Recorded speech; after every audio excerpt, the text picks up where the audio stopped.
কাজে তাহলে আমাদের কিশোরগঞ্জ আইডিবিতে কেন পিছিয়ে থাকে? তো এটাও আমার ব্যর্থতা, আমি আসি নাই, এটা সত্যি কথা আমার ব্যর্থতা। তো চলুন আজকে আমাদের অধিকার আদায় আমাদেরই করতে হবে। একজন যদি রুখে দাঁড়ায় তাহলে একজন থেকে 10 জন, একটা যদি ভুল পথ হয়, লাখো মানুষ ভুল পথে গেলে ভুল, একজন মানুষ যদি সঠিক পথে যায় সেটাই সঠিক। দক্ষ জনশক্তি দেশ গঠনের মূল ভিত্তি। দক্ষ কাকে? আমাদের একাডেমিক পড়াশোনার কোনো দক্ষতা কি আমাদের চাকরির ক্ষেত্রে কাজে লাগতেছে? আমার তো মনে হয় না।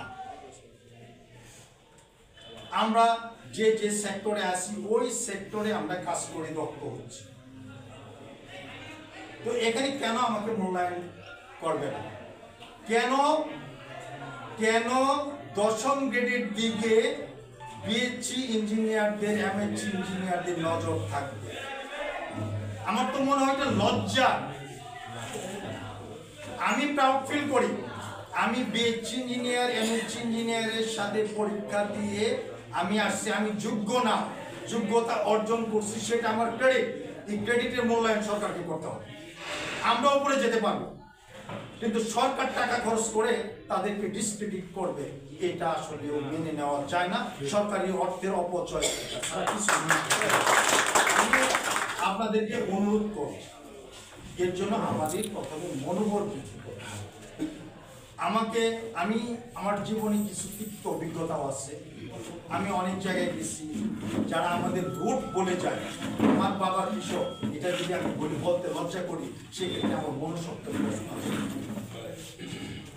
অনেক ডিপ্লোমা, বিএসসি, এমএসসি কে দেখছি, তারা নিজের পরিচয় পর্যন্ত দেয় না, কথা বের করে নিতে হয় যেটাই না যে হ্যাঁ ডিপ্লোমাই ছিলাম, মনে হয় আহ কি কষ্ট, এটা গর্ববোধ করে না। জামালপুর থাকাকালীন একজন এডিশনাল সেক্রেটারি স্যার এসে জিজ্ঞাসা করতেছেন, বুয়েটে? না স্যার। কোথা থেকে? বুয়েট জয়েন? আমি বলছি না স্যার, আমি ডিপ্লোমা ইঞ্জিনিয়ার। তুমি ডিপ্লোমা এখানে কিভাবে আসছো? তো স্যার ইন্টারভিউ দিয়ে আসছি। আমি 5 বছরের অভিজ্ঞতা দিয়ে ইন্টারভিউ দিয়ে আসছি। উনি অষ্টনিষ্ঠ হয়ে গেল, এটা কি সম্ভব? এরপরে ওনাকে বললাম, ওইটা আমি বলি নাই যে বিসিএস ভাইভাতে কোলাইতে পারেনি, এগুলো বলার দরকার নেই। এইটা যদি আমি ওন না করি, আমি যদি বলি স্যার আমি বিএসসি ইঞ্জিনিয়ার, কোথা থেকে? হ্যাঁ, এই এবিসি মাদ্রাসা থেকে বিএসসি। এই দূরত্ব দূর করতে হবে। আর আমি আশা করব আরেকটা জিনিস, কিশোরগঞ্জকে দেখো বিশাল সেক্টর। আমি দুঃখিত, আমার মনে হলো কথাগুলো আমি ক্ষমা চেয়ে দিচ্ছি, কারণ আমিও কিশোরগঞ্জে, এর জন্য আবেগটাই তো আসলে বেশি। আর আমার নিজের অপরাধ বোধ থেকে কথা বলি। আমার মনে হয় এখানে আমরা বিভিন্ন সেক্টরের আছি। আচ্ছা, একটা কি কাজ আমরা করতে পারি না আজকের পর থেকে? আমাদের যে সেক্টরে আছি ওই সেক্টরের সকল ডিপ্লোমা ইঞ্জিনিয়ারদেরকে সদস্যভুক্ত করা। আমি টিটিসিতে আছি, যদি কেউ সদস্য না থাকে তাদেরকে সদস্যভুক্ত করা। ওই এখান থেকে যারা বিদেশ ডিপ্লোমা ইঞ্জিনিয়ার যাচ্ছে তাদের একটা ডাটাবেজ রাখা। আপনি এলজিডিতে আছেন, গণপূর্তে আছেন, আপনি ওনাদেরকে একটু সদস্যদের ইনফ্লুয়েন্স করা। প্রথমে তো আমাদের একটু তাড়াতাড়ি যেতে হবে, কষ্ট করতে হবে। কষ্ট দেখুন, আগের সিনিয়র ভাইরা যদি কষ্ট না করতেন তাহলে কি আজকে আমরা এই ফল পেতাম?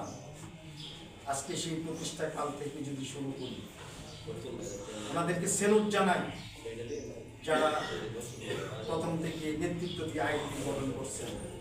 সেলুট জানাই 24-এ যারা প্রাণ দিয়েছেন, শহীদ হয়েছেন।